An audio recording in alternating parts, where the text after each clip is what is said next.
2025 წლის იანვარ-ივნისში ენერგეტიკაში უცხოეთიდან 126 მილიონი დოლარის ინვესტიციაა ჩადებული, რაც 34.7%-ით გაზრდილი მაჩვენებელია. FDI-ის მიხედვით ეკონომიკის დარგების რეიტინგში საფინანსო და სადაზღვეო სექტორის შემდეგ ენერგეტიკას მესამე ადგილი უკავია.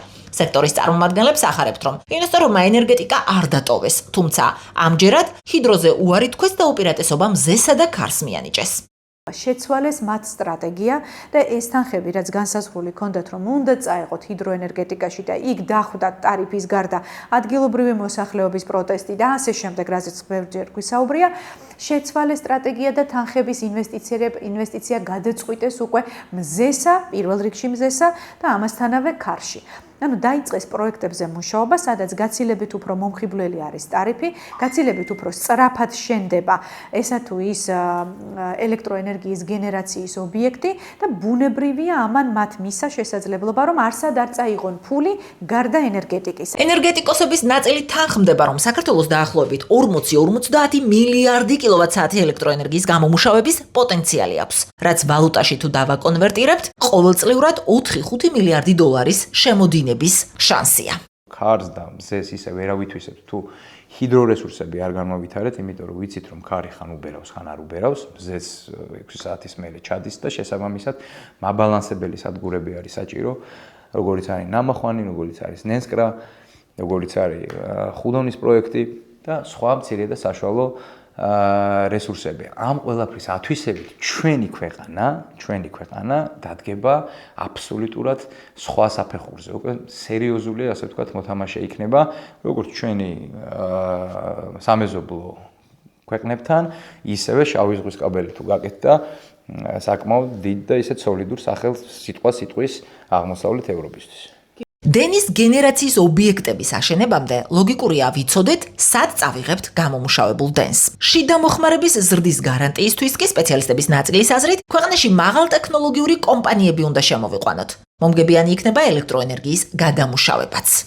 ძალიან მნიშვნელოვანი არის, რომ საქართველოში ქვეყნის შიგნით მოხდეს მდგრადობის ზრდა მოხმარების თვალსაზრისით და ის დარგები შემოვიყვანოთ და განვავითაროთ ქვეყანაში, რომელიც გახლავთ, ასე ვთქვათ, ამ ელექტროენერგიის დიდი მომხმარებლები. ასეთები გახლავთ თანამედროვე ტექნოლოგიების კუთხით მონაცემთა ბაზები. დენი წარმოადგენს ჩვენთვის საქონელს, მათ შორის საექსპორტო საქონელს, თუმცა ჩვენ თუ მოვახერხეთ ამ საქონლის კიდევ ერთხელ გადამუშავება და მისი ნედლეულის სახით გამოყენება წარმოებაში, ქვეყანა მაკროეკონომიკური თვალსაზრისით გაცილებით უფრო დიდ ეფექტს მიიღებდა, როგორც დასაქმების, ასევე FDI-ის და ასევე სხვა პარამეტრების გათვალისწინებით. სპეციალისტების მტკიცებით, გადასახედია სახელმწიფოს მიერ გაცემული გარანტირებული შესყიდვის მექანიზმიც. შესამცირებელია ბიუროკრატია, რომელიც ხშირად ინვესტორს აფრთხობს. საჭიროა ერთი ფანჯრის პრინციპის ამოქმედებაც და შეიმჩნევა მოსახლეობასთან კომუნიკაციის დეფიციტიც, რაც გამოსასწორებელია. და მაინც,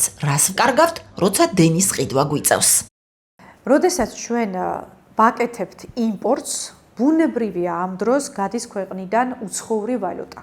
ანუ ლარში ვიხდით და კონვერტირებული გადის ქვეყნიდან. ეს ერთი ფინანსური დანაკლისი. მეორე დანაკლისი გახლავთ ის, რომ არაშენებული ნებისმიერი ახალი ელექტროენერგიის გენერაციის ობიექტი ავტომატურად ნიშნავს დაკარგულ სამუშაო ადგილებს. ამასთანავე ნიშნავს კვალიფიციური კადრის გადინებას ქვეყნიდან. ამას ემატება ისიც, რომ ჩვენი ერთ დღეს ინფლაცია გვექნება. კითხვაზე რატომ, როდესაც დეფიციტურია პროდუქტი, მასზე ფასი იზრდება. ელექტროენერგია კი ყველა მომსახურებასა და პროდუქტში ერთსაც კი ვერ დამისახელებთ, რომელშიც რაღაცა პროცენტობით მაინც არ იყოს. როდესაც მასზე ფასი იზრდება, ავტომატურად ფასების ზრდა მიდის ზევით. არ შეიძლება რომ ჩვენ წლების მანძილზე და უკვე თითქმის 20 წელია ვსაუბრობდეთ იმაზე, რომ ჩვენთვის აუცილებელია ელექტროენერგია და ჩვენ ამ ელექტროენერგიაში გადავიხდით ნებისმიერ ფასს. ნებისმიერ ფასს ვერ გადაიხდის ქვეყანა ელექტროენერგიაში, რადგანაც ყველაფერს აქვს თავისი ლოგიკური საფუძველი და თავისი საბაზრო ფასი. დამბიანი ჰესები, აკუმულირებას, რომელიც აკეთებს, აუცილებელია რეჟიმებისთვის და აუცილებელია შენი ენერგო უსაფრთხოებისთვის, დანარჩენი ეს მცირე და საშუალო სადგურები, რაც არის, ანვითარებს რეგიონს ეკონომიკური თვალსაზრისით.